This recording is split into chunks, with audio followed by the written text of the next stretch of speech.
Hello everyone, আসসালামু আলাইকুম। সবাই কেমন আছেন? আশা করি আল্লাহর রহমতে সবাই অনেক ভালো আছেন। শুরু করে দিলাম আজকের মতো নতুন আরেকটি ব্লগ ভিডিও। সকাল সকাল চা পরোটা নিয়ে বসে গেছি। চা পরোটা খেয়ে তারপর সারাদিনের কাজকর্ম শুরু করতে হবে।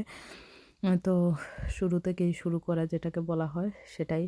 কিছুদিন ধরে লন্ডনে অনেক ঠান্ডা পড়েছে, আর এমন অবস্থা, ঘূর্ণিঝড় আসছে, এটা সেটা, তারপর বাতাস, মানুষ মরছে, গাছ পড়ে যাচ্ছে, গাড়ি অ্যাক্সিডেন্ট হচ্ছে, এই রকম অবস্থা। আসলে এত ঠান্ডা পড়েছে আর এত বিপদ চারিদিকে, কি বলবো, রাস্তাঘাটে গাছ পড়ে আছে, এইরকমই খুবই অন্ধকার দিন। দিনের অবস্থা এত খারাপ যে দেখেই কিন্তু খারাপ লাগছে।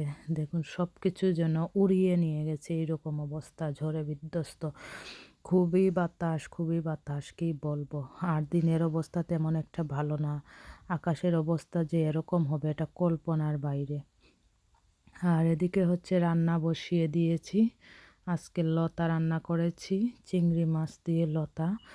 আর আরও অনেক কিছু করব, সাথেই থাকুন, দেখতে পারবেন। আর চ্যানেলটাকে সাবস্ক্রাইব করে দেবেন, লাইক কমেন্ট করতে অবশ্যই ভুলবেন না। ভাবছিলাম মাছ দিয়ে লতা রান্না করব, পরে আবার চিন্তা করলাম না, মাছ দিয়ে রান্না না করে যদি একটু চিংড়ি মাছ দিয়ে রান্না করি তাহলে খেতে আরও সুস্বাদু হবে। এজন্যই কিন্তু চিংড়ি মাছ দিয়ে লতাটা রান্না করে ফেলেছি। তো খেতে জানি না কেমনটা হবে, আশা করছি ভালোই লাগবে। কালারটাও অনেক সুন্দর হয়েছে, বুঝতেই পারছেন। আর ওদিকে হচ্ছে পিঠা করব ভাবছিলাম। লতা রান্না শেষ করে আবার পিঠা বানাতে বসে যাব, কারণ অনেক দিন ধরে মাংস দিয়ে পিঠা খেতে ইচ্ছে করছে। এজন্যই লতা রান্না শেষ করে আমি পিঠা বানাতে বসে গেছি। আর পিঠা রেডিও করে নিয়েছি, এখন চুলা বসিয়ে দিয়েছি। আর অনেকগুলা পিঠা একসাথে তৈরি করেছি, কারণ মাংস দিয়ে পিঠা খাবো সেটা তো যেই কথা না, ইচ্ছে করছে খেতে, সেই অনুযায়ী বসিয়ে দিয়েছি। আর সুন্দর করে পিঠাগুলো হয়ে যাচ্ছে, একটু দেখিয়ে দিই আপনাদেরকে। আসলে অনেক সুন্দর হয়েছে পিঠাগুলা। শীতের সিজন আসলে পিঠা ছাড়া তো চলেই না। শীত আসছে আর পিঠা খাওয়ার জুম পড়ে গেছে, দেশেও সেরকমই অবস্থা। আর আমরা বিদেশে থাকলে অবশ্যই চেষ্টা করি একটু চাহিদা মেটানোর জন্য। তো নিজের হাতে তৈরি করে খাবার আসলে স্বাদই আলাদা। আর ওদিকে ভাত বসিয়ে দিয়েছি, ভাত রান্না করব। আসলে স্বাস্থ্যকর খাবার খাওয়া কতটা জরুরি আমাদের জন্য সেটা আমরা নিজেও জানি না। জীবনে যে কত স্বাস্থ্যকর খাবার খাচ্ছি। তো একটা কথা মনে পড়েছে, আপনাদের সাথে শেয়ার করি। শেয়ার করলে আপনারা বুঝতে পারবেন। আমরা অনেকেই আছি, অন্যদের যত্ন নিতে গিয়ে প্রায়ই আমরা ভুলে যাই নিজের কথা। কিন্তু মনে রাখবেন, নিজেকে ভালোবাসতে অন্যকে তুলনার প্রয়োজন নেই। কেন সেলফ লাভ গুরুত্বপূর্ণ, এটাও একটা কথা আছে। আসলে সেলফ লাভ কি, বিষয়টা একটু বড় হলেও বুঝতে পারবেন, একটু বুঝিয়ে বলি। নিজেকে ভালো না বাসলে অন্যদের ভালোবাসাও পূর্ণতা পায় না। মানসিক চাপ আর হতাশার সঙ্গে লড়াই করার শক্তি যোগায়। আমরা জীবনে এরকম অবস্থায় এসে পৌঁছে গেছি, দুশ্চিন্তা, হতাশা, মানসিক চাপ, ওগুলা যেন আমাদের জীবনটাকে ঘিরে রেখেছে। নিজের সীমাবদ্ধতা মেনে নিয়ে এগিয়ে যাওয়ার আত্মবিশ্বাস বাড়ায়। কিভাবে শুরু করবেন? সেলফ লাভ দেখুন কতটা গুরুত্বপূর্ণ। নিজে যদি নিজেকে ভালোবাসতে না পারেন তাহলে কত সমস্যা, মানসিক চাপ বাড়বে, নানান ধরনের সমস্যা বাড়বে।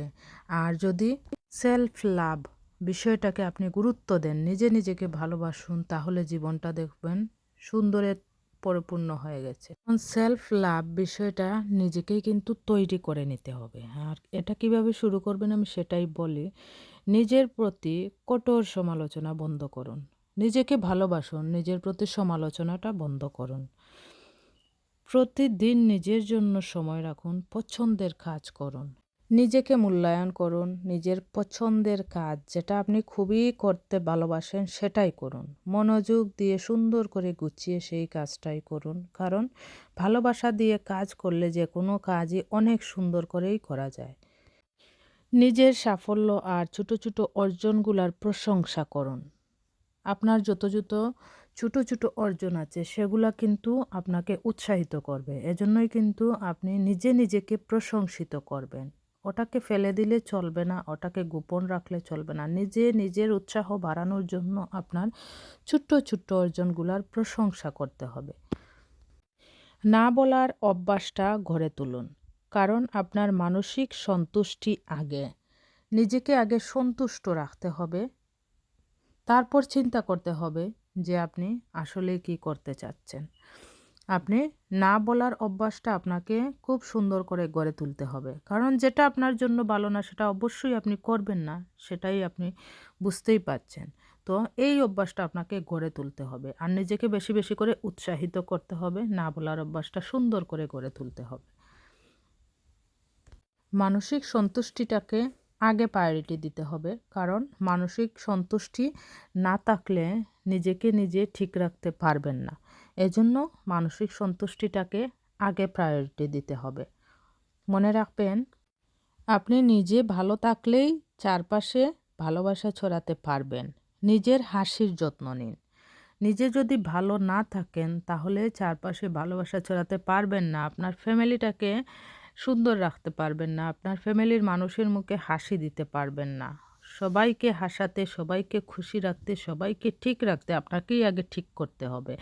নিজেকে আগে ঠিক করতে হবে, নিজেকে ঠিক রাখতে হবে, নিজেকে ফিট রাখতে হবে। আপনি যদি নিজেকে মূল্যায়ন না করেন, নিজেকে একটু হাসি খুশি না রাখেন, নিজেকে যদি ঠিকঠাক মতো গড়ে তুলতে না পারেন, তাহলে তো আপনার ফ্যামিলিটাকে, আপনার বাচ্চাদেরকে কখনো হাসি খুশি দিতে পারবেন না, কখনো ওদেরকে সুন্দর করে যত্ন নিতে পারবেন না। নিজের মন ভালো না থাকলে, নিজের শারীরিক অবস্থা, মানসিক অবস্থা ঠিক না থাকলে পরিবারে কোনো কিছুই যেন নিজের কাছে এত মূল্য থাকে না। কোনো কিছুকে নিজে থেকেই কিন্তু মূল্যায়ন করা যায় না, কারণ শরীর মন ভালো না থাকলে কোনো কিছুই ভালো লাগে না। এই কথাগুলা শুধু আমি বলি না, ডাক্তারের কাছে গেলে দেখবেন ডাক্তাররাই কিন্তু এই পরামর্শটা আপনাকে দেবে। আপনারা বলবেন যে আসলে আমি কেন এরকম কথা বলছি। আসলে আমি সকলের ভালোর জন্যই বলছি, কারণ পৃথিবীতে এখন এমন অবস্থা হয়ে গেছে। আমার মনে হয় যে কিছু কিছু মানুষের মন, তারপর মানুষের অস্তিত্বই যেন বিলুপ্ত হয়ে যাচ্ছে। মানুষ নিজে থেকেই ভাবতেই পারে না কখন কি হয়ে যাবে, কখন কি হয়ে যাবে। আর এরকম হায়-তাস করতে করতে মানুষের অবস্থা একসময় গিয়ে জটিল অবস্থায় দাঁড়িয়ে যায়। কারণ মানুষ সেটা থেকে আর বের হতে পারে না। এজন্য নিজেকে ভালোবাসাটা অনেক গুরুত্বপূর্ণ। নিজেকে ভালো না বাসলে পৃথিবীতে কোনো কিছুই আপনি সুন্দর করে ভালোবাসতে পারবেন না। এজন্য সেলফ লাভ কতটা গুরুত্বপূর্ণ। নিজে নিজেকে ভালোবাসুন, নিজে নিজের মূল্যায়ন করুন। এটা যে কতটা গুরুত্বপূর্ণ এটা একমাত্র নিজেরা নিজেকে ভালোবেসে দেখুন আসলে পৃথিবীটা কত সুন্দর। আর পৃথিবীর এই সৌন্দর্য আপনাকে দেখতে হলে অবশ্যই আপনাকে অনেক দিন বেঁচে থাকতে হবে। আর অনেক দিন বেঁচে থাকতে গেলে আপনাকে নিজের মতো করে বাঁচতে হবে। নিজের সব কিছুকে আগে মূল্যায়ন করতে হবে। নিজেকে অনেক বড় করে গড়ে তুলতে হবে। সুন্দর করে এই সুন্দর কথাগুলা যদি বুঝে নিতে পারেন, তাহলে মনে হয় জীবনে অনেক কাজে আসতে পারে। তো অনেক কথাই বলে ফেলেছি। আসলে হুট করে মনে হলো, এজন্যই কিন্তু এই কথাগুলা বলা। আর এই তো বাচ্চাদের নিয়ে একটু ঘুরতে বেরিয়েছিলাম, আর অনেক সুন্দর একটা পার্কে আসছি। তো সেই পার্কের একটু ভিডিও করে নিয়েছি আপনাদের সাথে শেয়ার করব বলে। আপনাদেরও ভালো লাগতে পারে। আসলে সৌন্দর্য দেখে নিজেকে আর ঠিক রাখতে পারিনি, তাই একটু ক্যামেরা বন্দি করে নিলাম। ঘরের কাজকর্ম শেষ করে বাইরে বেরিয়ে আসছিলাম। যদিও একটু মানসিক শান্তির প্রয়োজন, তাই একটু পার্কে আসছিলাম। পার্কে ঘোরাঘুরি করে এখন আবার শপিং করতে যেতে হবে। তো বাচ্চারাও খেলা করলো আর আমরাও বসলাম, অনেক গল্প করলাম, তারপর অনেক কিছু দেখলাম। আর এখন চলে আসছি শপিং সেন্টারে। শপিং সেন্টারে একটু ঘোরাঘুরি করব, কিছু কেনার হলে কিনবো, তারপর আবার ঘরে যেতে হবে। ঘরে তো অনেক কাজকর্ম রয়েছে, রাতে রান্না বান্না, খাওয়া দাওয়া। আজকে আর ভাবছি রাতে রান্না করব না, কারণ পিঠা করে রেখে এসেছি যেগুলা, ওগুলা মাংস দিয়ে খেয়ে নেব। কালকে মাংস রান্না করেছিলাম, সেটাই রয়ে গেছে। তো একটু মাংস আর পিঠা খেয়ে নেব রাতে। আজকে আর ভাত খাবো না, কারণ প্রতি সময় যেন ভাত খেতে ভালো লাগে না। দিনে ভাত খেলে রাতে ভালো লাগে না, রাতে খেলে দিনে ভালো লাগে না, এইরকমই। ভাতের প্রতি যেন একটা অনিচ্ছা এসে যাচ্ছে। এই শপিং সেন্টারটা আসলে অনেক সুন্দর, আর এই জিনিসগুলা অনেক সুন্দর। সুন্দর, সুন্দর জিনিসগুলা দেখে অনেক ভালো লাগছিল। ছোট, ছোট কিছু শপেও গিয়েছিলাম। শপিং সেন্টার থেকে বেরিয়ে ছোট, ছোট কিছু শপেও গিয়েছিলাম। তো এখানে নিচে একটা শপ, ওই শপে কিন্তু ওগুলা দেখতে পেলাম। আসলে অনেক সুন্দর, সুন্দর জিনিস, অনেক সুন্দর, সুন্দর শপ এদেশে, যেগুলা ঘর থেকে বের হলেই যেন চোখ ধাঁধানো জিনিস দেখা যায়, এই রকমই। তো চলে যাব একটু কাঁচা বাজারে। টমেটো, তারপর আলু, ওগুলা নিতে হবে। তো চলে আসছি একটু তরকারি নিতে হবে। ভেজিটেবল যেগুলা, ওগুলা শেষ হয়ে গেছে। তো আজকে ভাবছি একটু ভেজিটেবল নিয়ে ঘরে চলে যাব। ভিডিওটা এই পর্যন্তই। সবাই ভালো থাকুন, সুস্থ থাকুন। আল্লাহ হাফেজ।